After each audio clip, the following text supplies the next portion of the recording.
नमस्कार,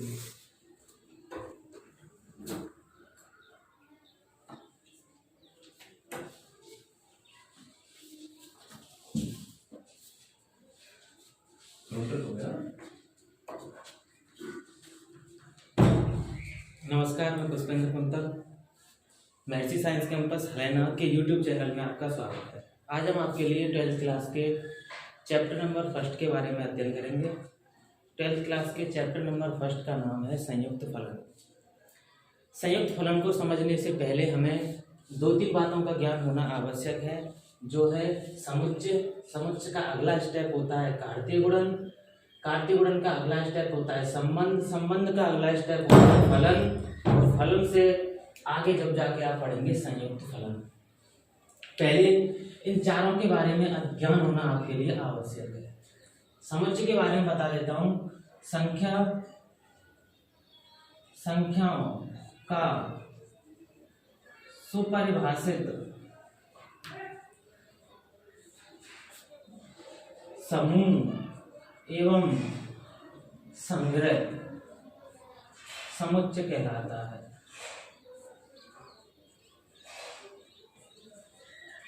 संख्याओं का सुपरिभाषित समूह एवं संग्रह समुच्चय कहलाता है। जैसे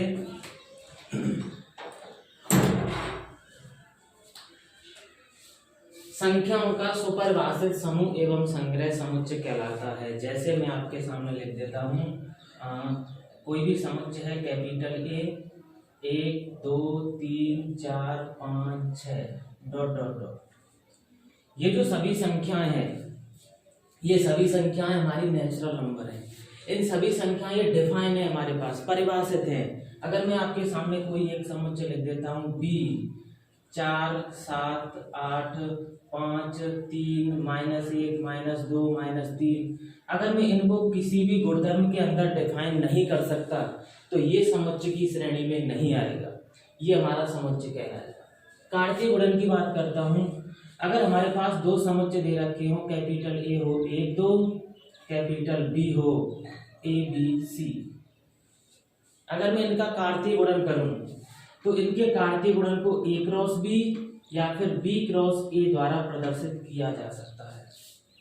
A क्रॉस B निकालने से पहले A क्रॉस B में अवयवों की संख्या, A क्रॉस B में अवयवों की संख्या, A में अवयवों की संख्या कितनी है 1 और 1 2, B में अवयवों की संख्या 1 2 3, तो इनके कार्तीय गुणन में अवयवों की जो संख्या होगी 2 3 6, इनके कार्तीय गुणन में अवयवों की संख्या 6 होगी। और इसके कार्तीय गुणन करने से हमें अवयव 1 A 1 B 1 C 2 A 2 B और 2 C। अगर B क्रॉस A निकालें तो पहला अवयव B से लिया जाएगा और दूसरा अवयव A से लिया जाएगा। A 1 B 1, चलो A 1 A 2, B 1 B 2, C 1 और C 2, ये B क्रॉस A हो गया। सबसे पहली सीढ़ी है हमारी समुच्चय। समुच्चय से अगला स्टेप होता है वो है कार्तीय गुणन, जो मैंने आपको ये दिखा दिया। इसके बाद आता है कार्तीय गुणन में से बनता है हमारा संबंध।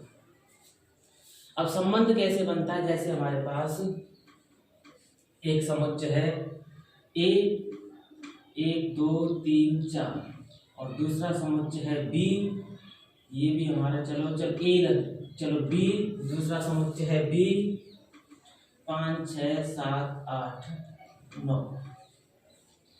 एक में संबंध, इनका कार्तीय गुणन करता हूं। जब मैं A क्रॉस B निकालूंगा,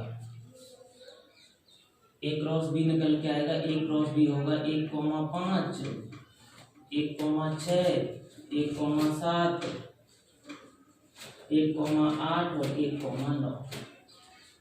इसी प्रकार निकालेंगे 2 5 2 6 2 7 2 8 2 9, ऐसे 3 5। इसी प्रकार हम इनके सारे इन अवयवों, इन समुच्चयों की हेल्प से इन दोनों का कार्तीय गुणन निकाल देते हैं। कार्तीय गुणन निकालने के बाद में इस कार्तीय गुणन में से झटकर बनता है वो होता है मेरा संबंध, जिसको हम R से प्रदर्शित करते हैं। संबंध जो R होता है वो इस कार्तीय गुणन का उपसमुच्चय होता है या कार्तीय गुणन के बराबर भी हो सकता है। इसको हम इस प्रकार दिखाते हैं एक जैसे इसी में से मैं आपको दिखाता हूं, जैसे capital R x, y such that x elements for capital A, y elements for capital B, और इनके मध्य में संबंध में दिखाता हूं, जैसे मैं लिख दूं x एक सम संख्या, कुछ भी लिख सकते हैं आप। तो इस R के अंतर्गत इस कार्तीय गुणन में से अवयव कौन कौन से आएंगे? जिनका पहला अवयव कैसा हो, सम होना चाहिए, इवन नंबर होना चाहिए। तो इस R के अंतर्गत जो अवयव आएंगे वो होंगे हमारे 2,5, 2,6, 2,9, ऐसे ही 4,5, 4,6, 7, 4,8 और 4,9। देख लो इस R के अंतर्गत जो हमारा संबंध की कंडीशन है x सम संख्या होनी चाहिए, जो पीछे वाली y है वो सम हो चाहे विषम हो, उससे हमें कोई मतलब नहीं। इस संबंध के हिसाब से इस कार्तीय गुणन में से मैंने संबंध R निकाल लिया। संबंध में से ही छटकर बनता है जिसको हम कहते हैं फलन, जो कि संबंध में से ही छटकर बनता है। ऐसा कौन सा संबंध होगा जो फलन की श्रेणी में रखा जा सकता है? अब यहां से आगे मैं आपके लिए फलन की परिभाषा बताता हूं, फलन क्या होगा।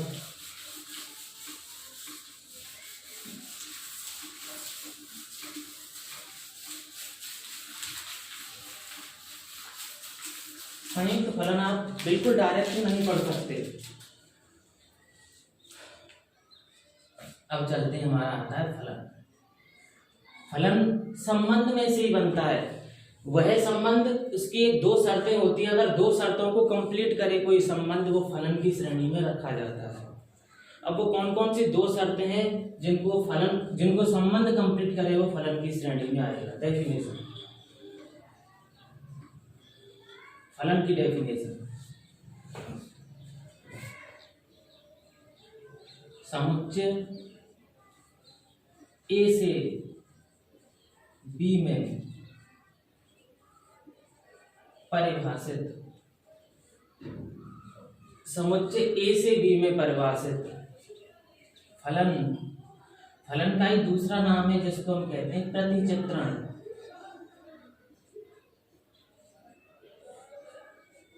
समुच्चय ए से बी में परिभाषित फलन या फिर प्रतिचित्रण एक ऐसा नियम है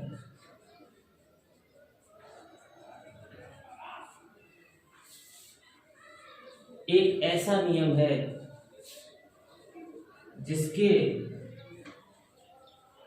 अंतर्गत ए का प्रत्येक अवयव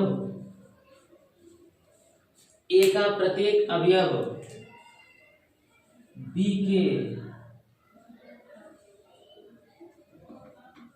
के अद्वितीय अवयव से संबंधित हो।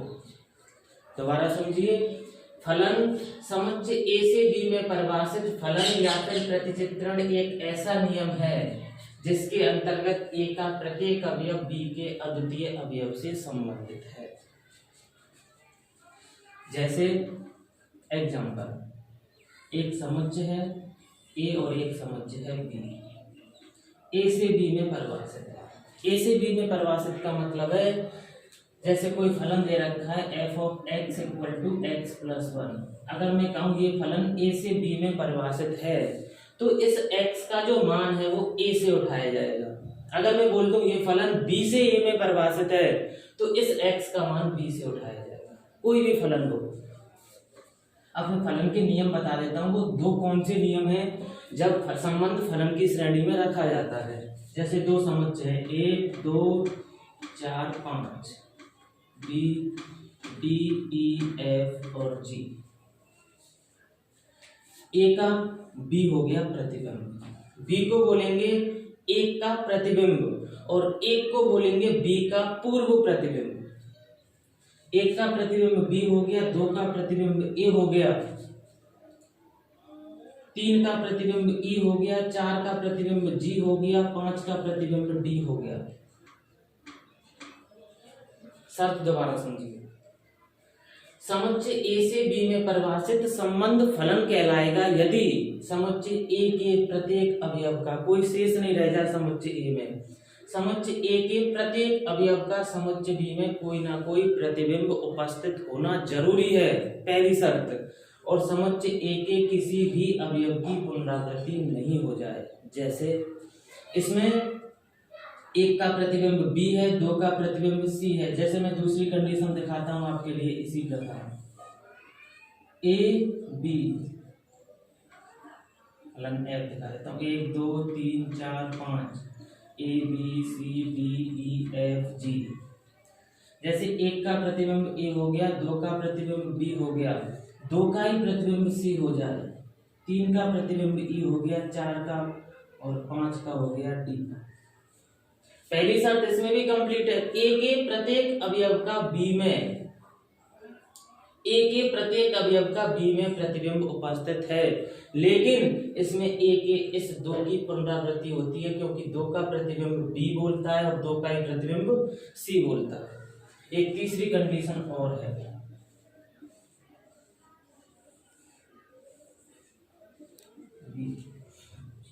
एक दो तीन चार पांच, सी डी ई और एफ, तीन का सी, चार का ई और पांच का फिर दोबारा से सी, दो का बी और एक का ए। तीन कंडीशन मैंने आपके सामने लिखी है। तीनों कंडीशंस में देखिए, फलन की दो कंडीशन है, दोबारा समझ लीजिए। समुच्चय ए से बी में परिभाषित संबंध फलन कहलाएगा यदि समुच्चय ए के प्रत्येक अवयव की समुच्चय ए में कोई भी अवयव शेष ना रह जाए। समुच्चय ए के प्रत्येक अवयव की समुच्चय बी में कोई ना कोई प्रतिबिंब उपस्थित होना जरूरी है, पहली शर्त। दूसरी शर्त, समुच्चय ए के किसी भी अवयव की पुनरावृत्ति नहीं हो जाए। ये कंडीशन हमारी फलन की श्रेणी में है, ये हमारा फलन है। क्योंकि एक का प्रतिबिंब बी है, दो का ए है, तीन का ई है, पांच का डी है और चार का जी है। किसी भी अवयव की पुनरावृत्ति नहीं हो रही है, ए के की, बी की बात नहीं कर रहा हूं मैं, समुच्चय ए की बात कर रहा हूं।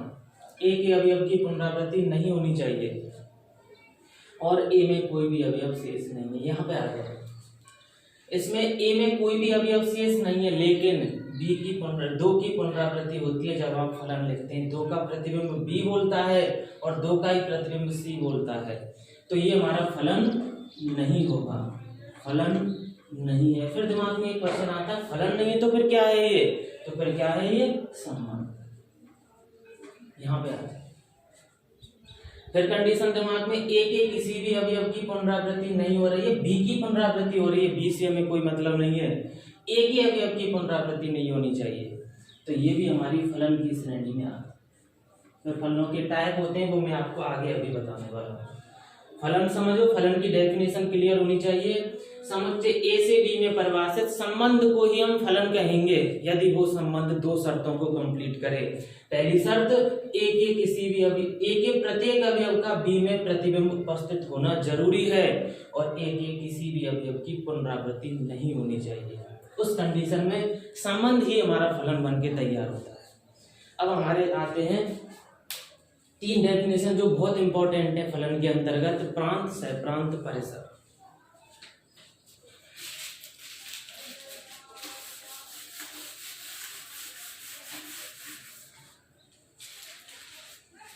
एक कर लेता हूं, फलन के प्रांत, सहप्रांत, परिसर।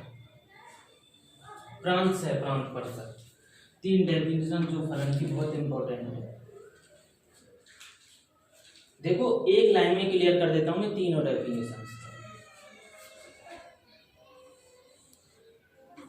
कोई फलन है जो ए से बी में परिभाषित है। ये फलन है 1 2 3 4 5 A B C D E और F। ए से बी में देखो, डेफिनेशन क्लियर कर रहा हूं, ध्यान से समझना। ए से बी में परिभाषित, यदि कोई फलन ए से बी में परिभाषित हो तो ए के सभी अवयव क्या कहलाएंगे हमारे, ए के सभी अवयव ये कहलाएंगे हमारे प्रांत। बी के सभी अवयव ये कहलाएंगे मेरे सहप्रांत। जैसे मैं यहाँ पर प्रतिबिंब दिखा देता हूँ, 1 का डी हो गया, 2 का ई हो गया, 3 का ए हो गया, 4 का एफ हो गया, 5 का सी हो गया। सहप्रांत के अंतर्गत कोई भी अवयव शेष रह जाए तो भी कोई प्रॉब्लम नहीं है, शेष ना रहे तो भी कोई मुझे प्रॉब्लम नहीं है, तब भी वो फलन आएगा। कंडीशन है मेरी इस प्रांत की, प्रांत में कोई भी अवयव शेष नहीं रहना चाहिए और प्रांत के किसी भी अवयव की पुनरावृत्ति नहीं होनी चाहिए। तीनों डेफिनेशन देखिए। समुच्चय ए से बी में परिभाषित कोई फलन f हो तो, समुच्चय ए से बी में परिभाषित कोई फलन f हो तो समुच्चय ए के सभी अवयवों के समुच्चय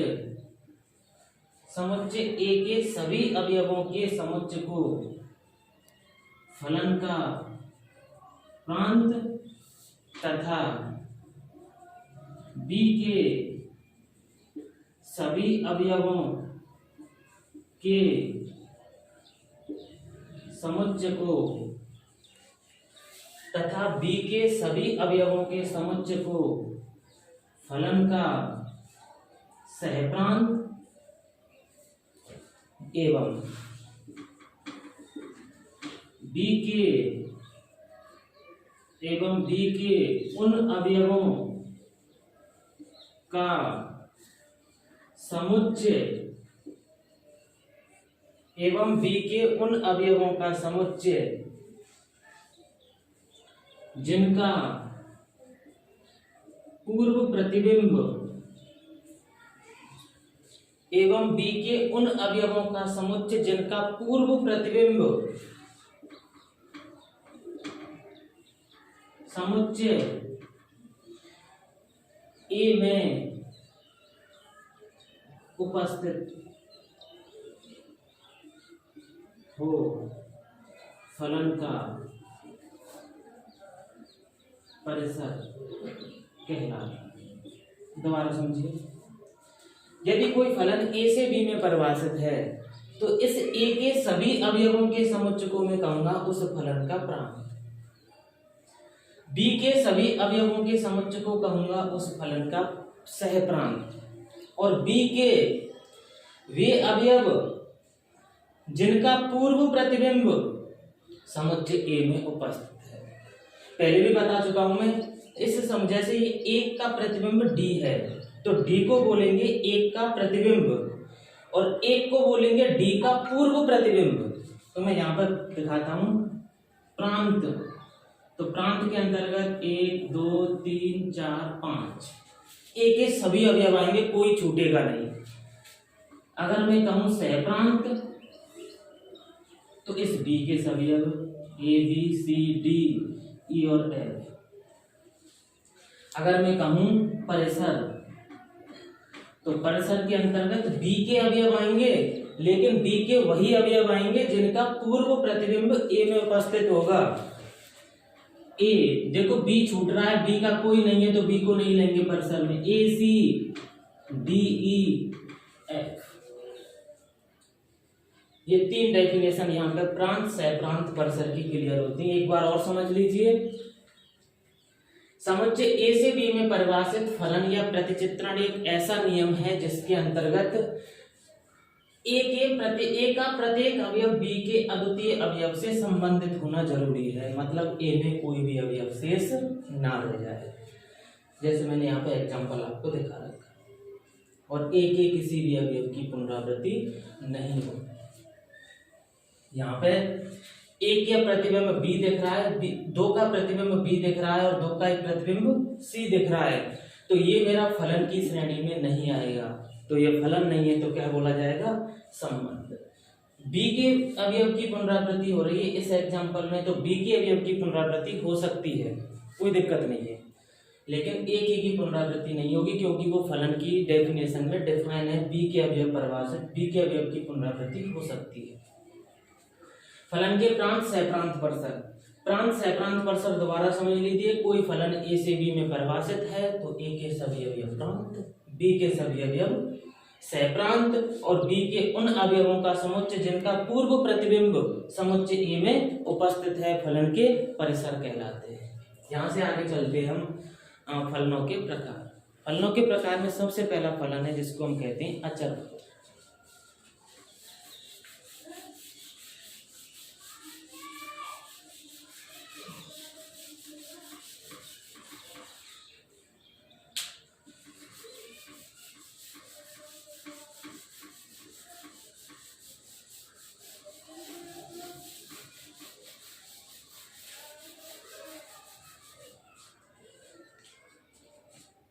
फलनों के प्रकार।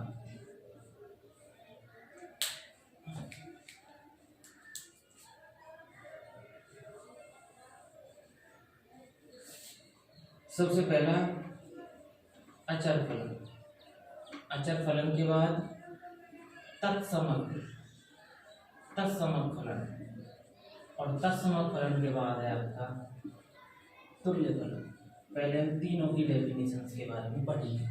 तीनों की कंडीशन दिमाग में रहनी जरूरी है कि अचर फलन की कंडीशन कौन सी है और तत्समक फलन की कंडीशन कौन सी है। समुच्चय ए से बी में परिभाषित। देखो डेफिनेशन बहुत सिंपल है, यहाँ पे चलो ए बी सी डी ई 1 2 3 4 5 6।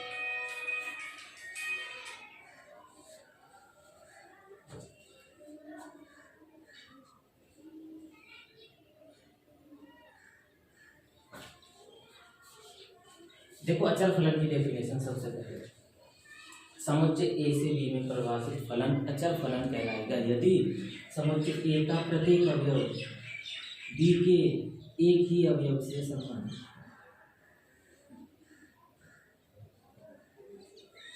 समुच्चय ए से बी में परिभाषित, देखो डेफिनेशन लिख देता हूं। समुच्चय ए से बी में परिभाषित, समुच्चय ए से बी में परिभाषित फलन अचर फलन कहलाएगा यदि ए का प्रत्येक अवयव बी के अद्वितीय अवयव से संबंधित हो। समुच्चय ए से बी में परिभाषित फलन अचर फलन कहलाएगा यदि ए का प्रत्येक अवयव बी के एक ही अवयव से, ए का प्रत्येक अवयव बी के एक ही अवयव से, बी के एक ही अवयव से संबंधित हो, वो अचर फलन कहलाएगा। तत्समक फलन, तत्समक फलन की डेफिनेशन, समुच्चय ए से ए में ही, ये कंडीशन ध्यान रखना, तत्समक फलन ए से ए में या बी से बी में, ए से ए में 1 2 3 4 5, 1 2 3 4 5। समुच्चय ए से बी में परिभाषित फलन तत्समक फलन कहलाएगा यदि समुच्चय ए का प्रत्येक अवयव केवल स्वयं से संबंधित हो, 1 1 से, 2 2 से, 3 3 से, 4 4 से और 5 5 से। और तुल्य फलन, दो फलन होते हैं, इसकी कंडीशन फर्स्ट, दो फलन जी और एफ, दो फलन दो फलन जी तथा एफ तुल्य फलन कहलाएंगे यदि इसकी तीन कंडीशन है। पहली कंडीशन, यदि जी का प्रांत बराबर होना चाहिए एफ का प्रांत। दूसरी कंडीशन, जी का परिसर बराबर होना चाहिए एफ का परिसर। तीसरी कंडीशन, एफ ऑफ एक्स बराबर होना चाहिए जी ऑफ एक्स। दो फलन होंगे, उनको कहेंगे हम तुल्य फलन। तत्समक फलन की डेफिनेशन इसी प्रकार लिख सकते हैं, समुच्चय ए से बी में परिभाषित फलन, अब यहाँ पे तत्समक फलन कहलाएगा यदि समुच्चय ए से ए में ही परिभाषित होना चाहिए। ध्यान रहे, दोबारा समझ लीजिए, ए से ए में परिभाषित फलन तत्समक फलन कहलाएगा यदि ए का प्रत्येक अवयव ए के उसी अवयव से संबंधित, मतलब ए का प्रत्येक अवयव केवल स्वयं से संबंधित होना चाहिए। उस कंडीशन में हम उस फलन को कहते हैं तत्समक फलन। अवयवों के आधार पर फलनों को चार प्रकार से और बांटा गया है। अवयवों के आधार पर, उसको और समझ लीजिए कि अवयवों के आधार पर फलन चार प्रकार के कौन कौन से होते हैं।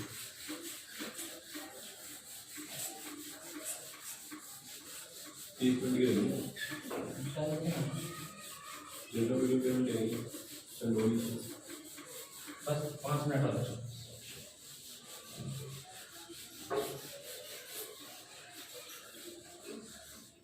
अवयवों के आधार पर फलनों के प्रकार। अवयवों के आधार पर फलनों के प्रकार।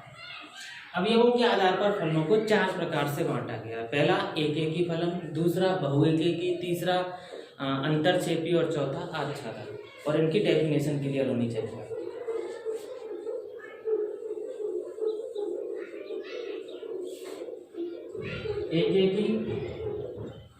एकेकी फलन, बहुएकेकी फलन,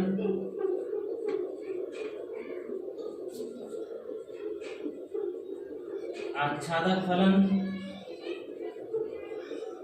और चौथा है आपका अंतरक्षेपी।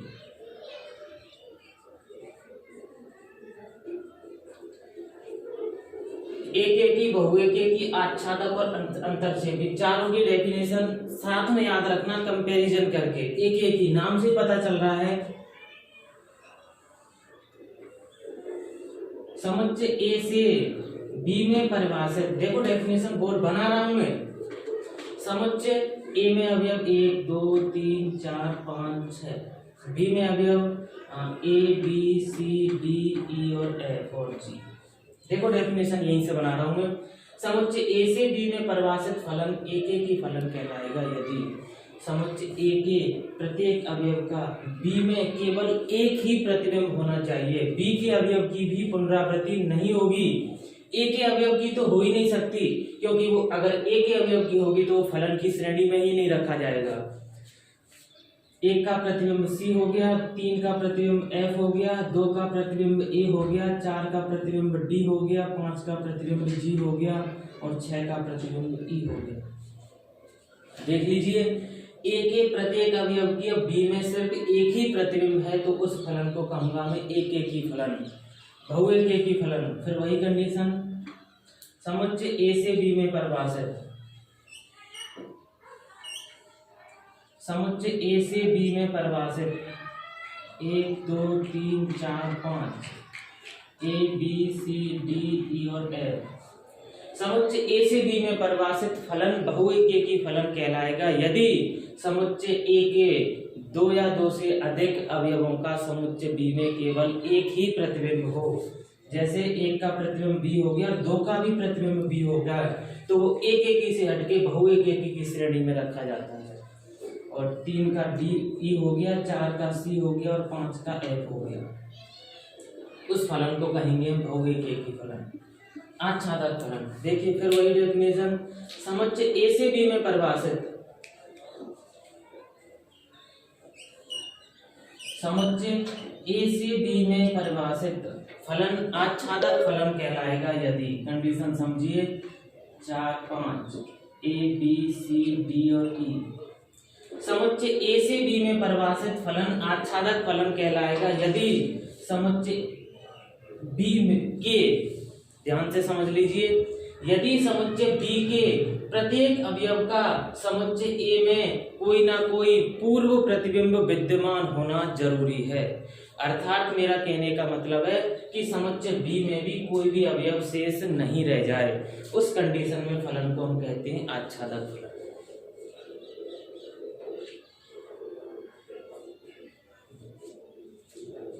देखो, समुच्चय ए के प्रत्येक अवयव का समुच्चय बी में अलग अलग प्रतिबिंब भी है और समुच्चय बी के किसी भी अवयव की पुनरावृत्ति नहीं है, तो ये जो फलन है आच्छादक और एक की दोनों शर्तों को कंप्लीट करता है, तो इस फलन को एक की आच्छादक भी कहा जा सकता है।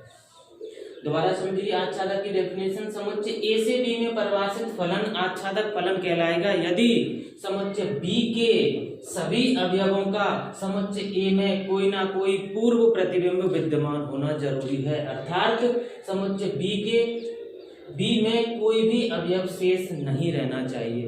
और लास्ट है आपका अंतरछेदी फलन, वही कंडीशन, समुच्चय ए से 1 2 3 4 ए बी सी डी ई और एफ, समुच्चय ए से बी में परिभाषित फलन अंतरछेदी फलन कहलाएगा यदि समुच्चय बी में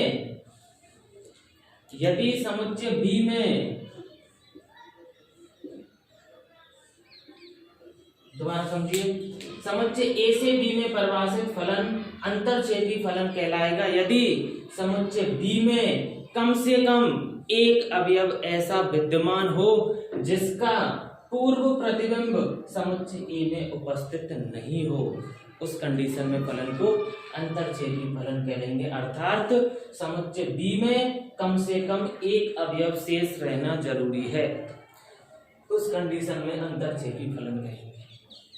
यहाँ से अगला पार्ट अगली वीडियो में अपन बनाएंगे, ठीक है। पहले पार्ट में यहीं तक आपके लिए।